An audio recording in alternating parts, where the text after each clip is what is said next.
Welcome to the show. I'm Jason Whitlock, and I'll tell you why I wasn't that impressed with what the Cowboys did yesterday. And I'm Colin Cowherd, and I'll tell you why yesterday was proof that I've been right all along about Scam Newton. Speak for yourself starts now. I thought you were going to say Matt Ryan. You're saving Matt Ryan for later. It's coming. All right, hello and welcome. We're joined today by Fox NFL analyst Tony Gonzalez and longtime NFL coach Rob Ryan. Let's start in New England, where last night's Super Bowl rematch didn't look much like the original, with the Patriots dominating the Falcons on both sides of the ball from the opening kickoff. But they weren't the only AFC team to dominate yesterday, with Le'Veon Bell and the Steelers running roughshod over the Bengals. Cowherd, who were you more impressed with yesterday, New England or Pittsburgh? New England, because Pittsburgh's owned Cincinnati for years. That just check it down. That's a win for Pittsburgh. Atlanta is a team with an edge. They're confident. Last year they bordered on cocky. It was rise up. Last night I watched that and I thought they should change that to wake up. I mean, they had no energy. There was never a moment in that game where I felt Atlanta felt like they could win. You know, sometimes when you watch football on TV, you don't get a sense for the game. It felt like New England took every little bit of Atlanta's pride and just kept unplugging it for 3 hours. You make the point, though, why I wasn't as impressed with New England.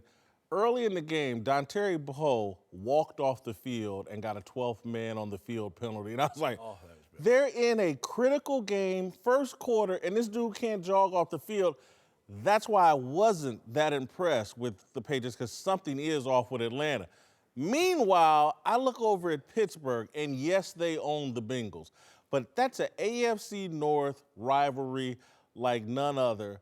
And one side was completely dominant physically. Le'Veon Bell and what he did in that game was the most impressive thing I've seen from a running back, and just the way they imposed their will and were so much more physically dominant than the Cincinnati Bengals. I was blown away by Pittsburgh and what I saw from them. I thought they were the most impressive team. Yeah, I think Pittsburgh, that Bell can look that way. You know, I saw him up close in person last year, and he did the same thing to us in Buffalo, and it's really degrading your whole team when he's more physical than anybody you have on defense. I mean, you know, and that's the type of game he had yesterday. He was impressive. Their defenses had really a couple really good defensive performances after Fournette ran all over them and humiliated them. They got their act together, so that is impressive. But the 1 for 6 in the red zone, I can't believe it. I mean, all they used to have was like 3 plays there, but they always worked. They had the little blitz beater. Yeah, and they had the blitz beater that everybody runs if you get man coverage, and they were unstoppable back then. So it's surprising that they're so bad in the red zone. But if they can get that fixed offensively, you know, they could be a great team again. I think they're going to get that fixed, but I got to go with the New England Patriots here. I was more impressed because I thought the game was going to be a little bit closer. Granted, there are some things that the Falcons are doing right now that I'm taken aback. But the New England Patriots, they were 4-2 coming into the game, but people were still doubting them. At least I was. And I'm still saying, like, there wasn't impressive wins. Their defense, they're giving up 300-yard passes. That was quintessential Bill Belichick yesterday. They took away your best player, Julio Jones. They double-teamed him and triple-teamed him everywhere he went. It seemed like wherever the Atlanta Falcon offense tried to do, there was somebody sitting there waiting for him, which is so frustrating when I went against New England-type teams because of Bill Belichick. He's such a great defensive coach. But they look great. Tom Brady looked great. The defense looked great. The offensive line blocked great. This team is looking like the world championship team that we saw coming into the season. Maybe they're starting to get their sea legs now that Julian Edelman, they're starting to get used to playing without him. That's the point, is that great coaches are great teachers. Mm-hmm. Nick Saban, Urban Meyer, Pete Carroll. If you go look, we have a graph at what New England's doing. They had all these acquisitions, a bunch of new guys in the locker room, and you look at their first 4 games, and then you look at their last 3, it's a different defense. Yeah. This is just Brandon Cooks, by the way. Now he looks synced up with Tom Brady. He didn't. They were missing targets. So, you know, it's interesting. New England has all these new additions, looked in sync. How long has Matt and Julio played together? They were out of sync. So New England's one of those teams that month after month after month, the school teacher, the mentor, and the players. It just looks like New England's finally Can you figured it out. Explain to me why you and I both thought Atlanta was going to cover and play well in this game. Well, because for a month, New England looked so susceptible. I told you on Friday, I said, if you give Matt Ryan time to throw, he's effective. He's not good under duress. Yes. And now they have a little bit of a pass rush. I thought their secondary, remember the first month, the gaps in New England's secondary? I mean, I looked at Atlanta, and I'm like, they are lost. What's the defensive back's name from the New England Patriots? They just picked him up. I think he came from a different team. But quintessential Bill Belichick. They bring a guy from another team who's kind of been a role player, hasn't really impressed. They bring him over there, and they're playing him in a position where he can be successful. And he's standing out. Against Julio Jones, he's standing out. I want to say one thing before we go. Did you see the play where Le'Veon Bell ragdolled that defensive back? Yes. Pittsburgh Steelers were impressed. By the way, they can draft receivers. Juju Smith-Schuster is the latest great Steeler receiver. The Cowboys, who had lost 2 in a row, wow, jaw-dropping yesterday. I know it's the Niners. Never competitive, though, 40-10. The Cowboys' offense firing on all cylinders. Ezekiel Elliott, 150 yards, 2 TDs. Dak throwing for another 3. Jason Witten, a one-hand touchdown. Listen, I know it's the Niners, but do you believe the Cowboys are back on track after what you saw yesterday? I got to see more because I'll say this. I went into this game, hey, San Francisco plays every game close. They've been in every game. They're going to keep this competitive. But there is a momentum to losing, just like there's a momentum to winning. And I just think the dam finally broke on the San Francisco 49ers. Seriously, they lost a bunch of games last year. Then you come into this year, you 4, 5, 6 in a row. Finally, the dam breaks, and the Cowboys just happened to be there and took advantage. Again, I'm not dissing the Cowboys. If you score 40 points in this league against anybody, it's impressive. But I just think the momentum of losing finally caught up with the San Francisco 49ers. Not that impressed with the Cowboys. I will say this. It wasn't the offensive line. Obviously, their defense has struggled for years. They've drafted, they've signed. David Irving, unsigned. Then it's DeMarco Lawrence, second-round Boise State, Taco Charlton. They have a pass rush. Like when you watch Dallas, and we've always known they had an offensive line, but yesterday I sat there and I'm like, oh, this is 12.5 tackles for losses, 5 sacks, 8 rushes. That's what Philadelphia looks like to me. That's what Houston looks like to me. That's what Pittsburgh can look like. Sometimes, again, as a TV viewer, do you jump off the TV? Dallas's defensive line to me was like, oh, wow. Joe Staley, guys run past him, more athletic, more energetic, younger. Dallas looked impressive on the lines to me. San Francisco's won like what, 1 game in the last 20 years? I know. Do you want to go or is No, go ahead. Yeah, well, I wasn't impressed. Yeah, well, why would you be? I mean, they got the Ezekiel looked like the best running back in the league. Dak Prescott looked like a really good quarterback. Is going to be an elite quarterback in the league one day. The offensive line looked dominant again.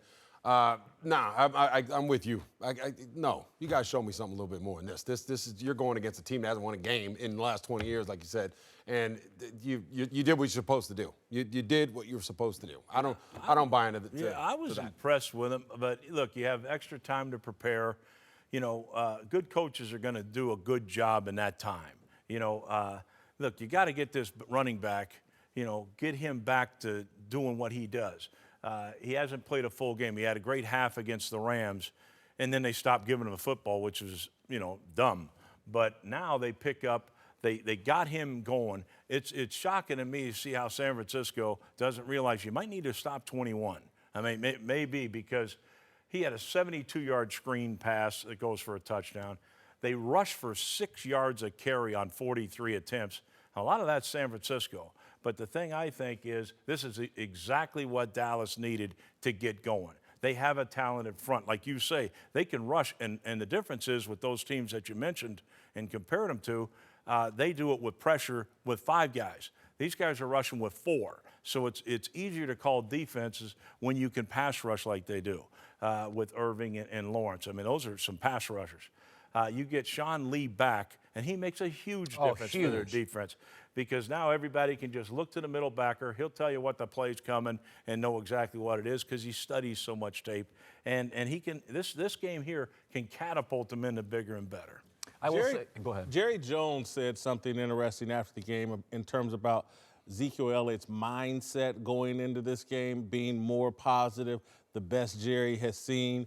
And again, I do think there has been a cloud, and the cloud still is over Ezekiel Elliott's head, but maybe he's finally made peace with it and seems to be in the right mindset. So if there is one takeaway to get Zeke going that way, you've said it all year, everybody said it all year. In order for Dak and that offense to really work, Ezekiel Elliott's got to be the guy that he was last year. And there are certain defensive players in football. Ray Lewis was one of these players. Luke Kuechly is one. Look at the graph on Sean Lee. That middle linebacker, that linebacker who you count on to call signals. Dallas is literally 16-3 when he plays, 0-3 without him. Luke Kuechly had this in Carolina. Ray Lewis.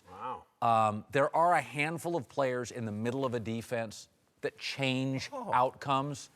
Dallas is a different team when Sean Lee plays. Their best tackler, great against the run. Ain't great in the pass. Like no linebacker besides Kuechly can drop like Sean Lee can. He's got great hands. I mean, he was a basketball player all the way up until Darrelle Revis made him quit. You know, in a state championship game, and he goes, man, he never knew who Revis was. He goes, if this kid can make me, not get to the whole out rebound me, out tough me, and all that, I quit. He's going to do something else. So he took up football, thank God. But then he did realize that the guy who was punking him was a pretty good athlete. So. Welcome back, Tony Gonzalez. Joined now by Fox NFL analyst Michael Vick. Let's move to Chicago, where Cam Newton's hot streak came to his disastrous end with the quarterback coughing up 3 turnovers. Ugly 17-3 loss to the Bears despite having the ball all game. He wasn't the only quarterback to disappoint yesterday. Matt Ryan couldn't get anything going in his Super Bowl rematch with the Patriots last night. Shut down by one of the worst defenses so far in the league. Whitlock, who was more disappointing yesterday, Cam or Matt Ryan? It's not even close. It's Matt Ryan. Matt Ryan has all the pieces. He's got Julio. He's got Devonta Freeman. He had his tight end Hooper back. He has all the pieces. I look across at Cam. Christian McCaffrey is the most overhyped rookie, and Curtis Samuel would be the second most overhyped rookie in the NFL. They're providing Cam nothing. Oh. And so Matt Ryan, he's got Super Bowl talent around him. Listen, I love the guy, but far more disappointing what he just did against everybody's eating up the Patriots off defense, and this guy can't pee a drop. That was embarrassing last night. The difference to me, though, I'm just more disappointed in Cam, because when Matt Ryan struggles, I believe most of it's because Matt Ryan's limited. Now, you and I have disagreed on that. Yeah, we still do. I think he's Andy Dalton or Dome. Yeah. So when Eli struggles, he's completely immobile. He's unathletic. But when Cam struggles, I'm like, he's big, he's strong, he's fast. Why does he struggle? It always feels like to me when Cam struggles, it's on Cam. Now, I don't think he has the great people around him. Who's Russell Wilson for 3 years had around him? The Legion of Boom. Okay, but Matt Ryan is a limited physical athlete. Yes. Okay, Cam could do anything Cam wanted to do. And so when Cam struggles, I always think, was Cam into it? Was Cam focused? Was Cam more into his outfit after the game? What did Cam prepare? Is Cam paying attention? Is he even emotionally? I think Cam has mostly in his career, I think Matt Ryan's overachieved. I think Cam's underachieved. I think Cam, the fact that they only scored 3 points yesterday was really mind-boggling to me. I expected them to win this game, like I said yesterday, and he has to have some help around him, and he's not getting it. Like you said, from Christian McCaffrey, from Funches, from Calvin Benjamin. These guys have not shown up, and I don't want to put it all on Cam, but I just feel like somehow, some way, he was supposed to find a way to win that game yesterday. He was supposed to put up more than 3 points. At least Matt Ryan did score. A touchdown, in the closing seconds. And listen, I think I was disappointed in that, too, for my fantasy. What pieces would you rather have, Matt Ryan's pieces or Cam's pieces? I mean, obviously, for me, Cam, because, the physical No.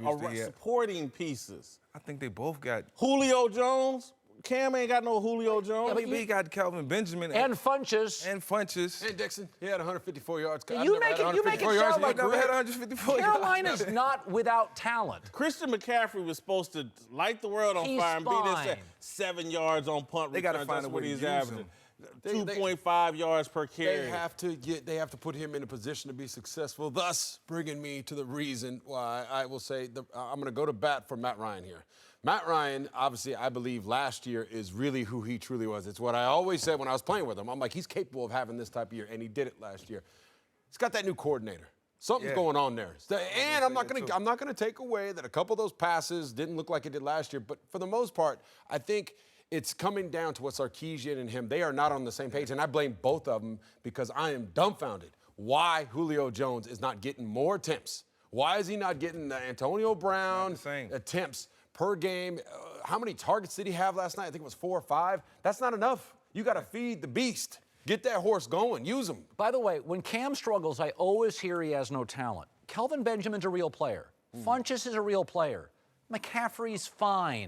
Ed Dixon's fine. By the way, he had Greg Olsen for the last 8. What are you basing Funchess is from his Michigan days? He's put up numbers. What are you talking about? If you could do it once, I'm a big believer you can do it again. You guys make it sound like Cam has nothing.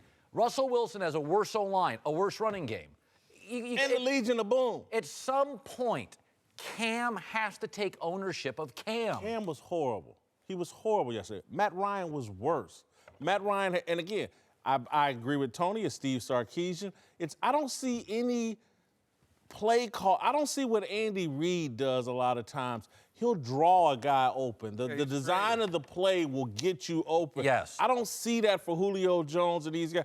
So, listen, part of it's the offensive coordinator, but you coming off a Super Bowl and you're in the Super Bowl rematch and you don't score until the fourth quarter against the worst defense. Cam Newton didn't get a touchdown against a rookie. I mean, you're going against listen, you're talking about the New England Patriots versus the Chicago Bears. And I know the Bears defense is ranked 10th and they playing pretty good. Yeah.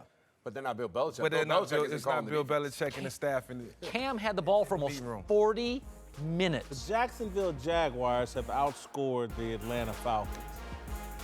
Marinate on that. Show how valuable Kyle Shanahan is. Kyle Shanahan is very valuable.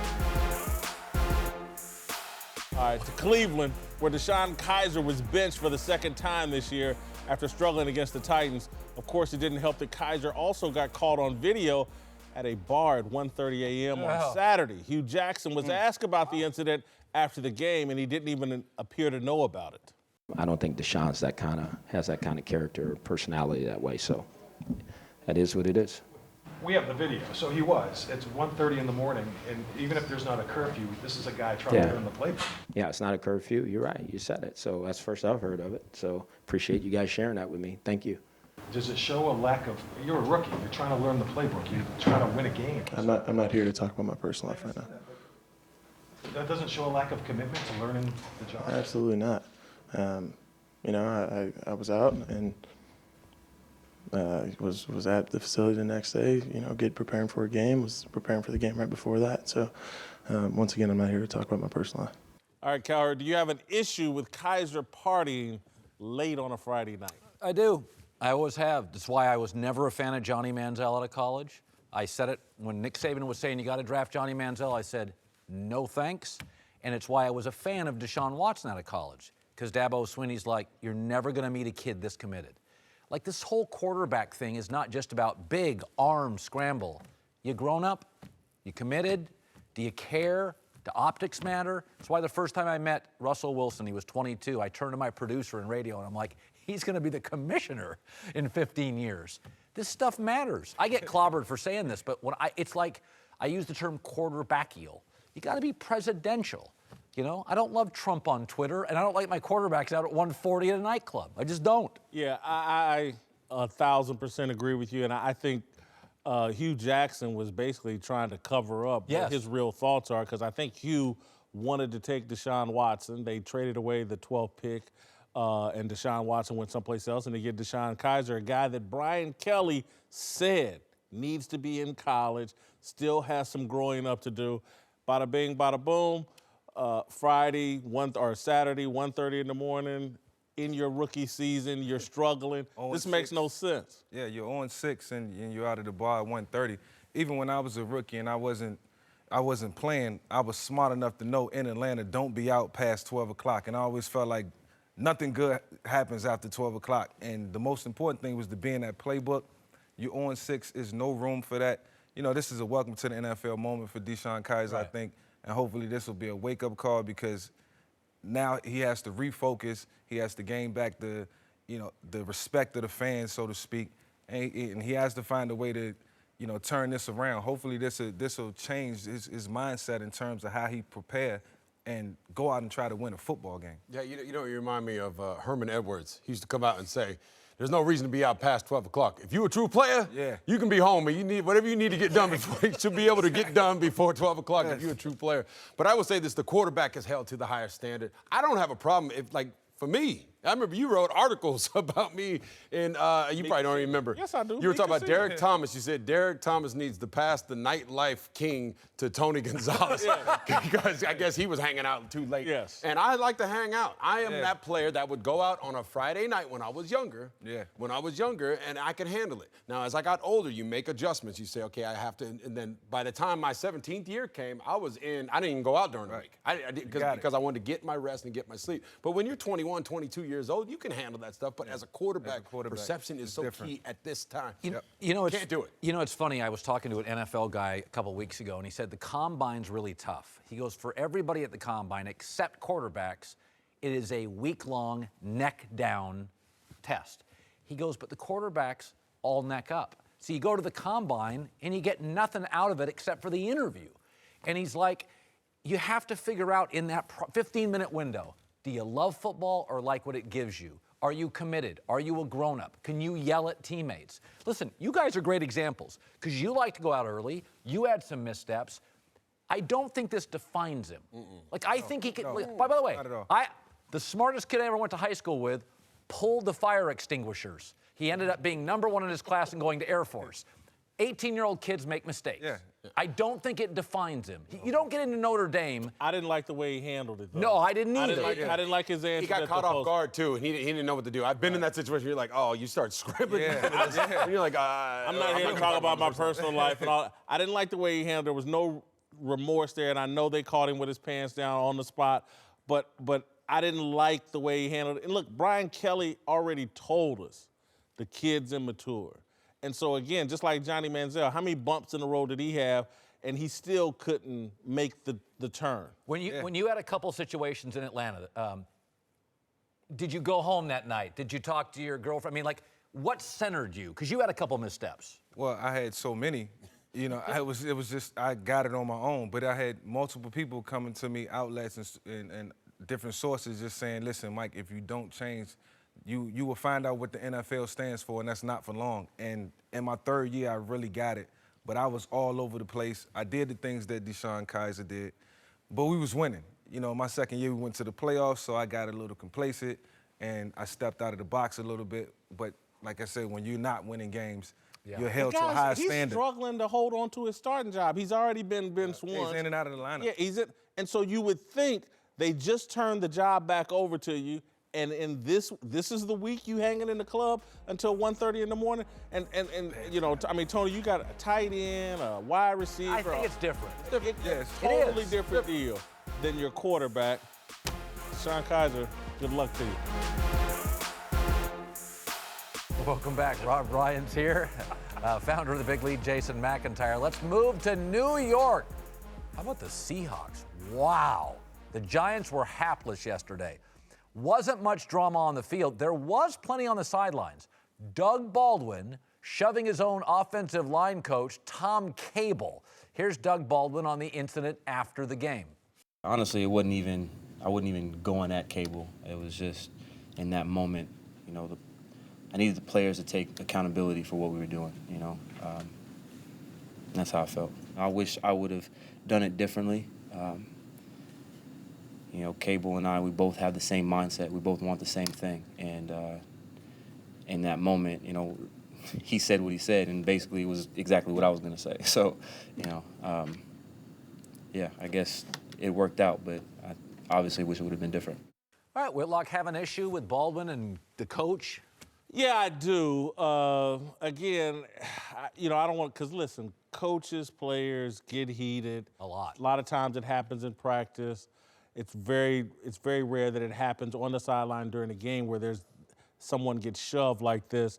But if I had told you before the game, hey, you know, there's going to be a Seattle player that's going to shove a coach, I would have given you two choices. It would have either been Doug Baldwin or Michael Bennett. These two guys, the face of their national anthem protest, they're rallying, they're revolutionaries against authority, and bada bing, bada boom, it just happens to be Doug Baldwin that shoves a assistant coach. Again, I can't make too big of a deal out of this. You know, I've been around football too long. Coaches and players get heated. But this is not a good look, and it doesn't surprise me that it's Doug Baldwin. It doesn't bother me because of why you see the disruption. If this was a wide receiver yelling, "Get me the ball," I'd have a problem with it. But when Tom Brady and Bill O'Brien are arguing, they're both arguing from a position of passion and let's get it right. Doug Baldwin and Cable, intense. Let me flip the script on you. All right. Let's say Tom Cable had shoved Doug Baldwin. What would be the discussion today? Tom Cable's not playing. When a football player in a violent game is playing, he peaks. There are moments. Good point. Players sometimes, for brief moments, they're arguing for the right thing here. They're arguing for the team. Mm-hmm.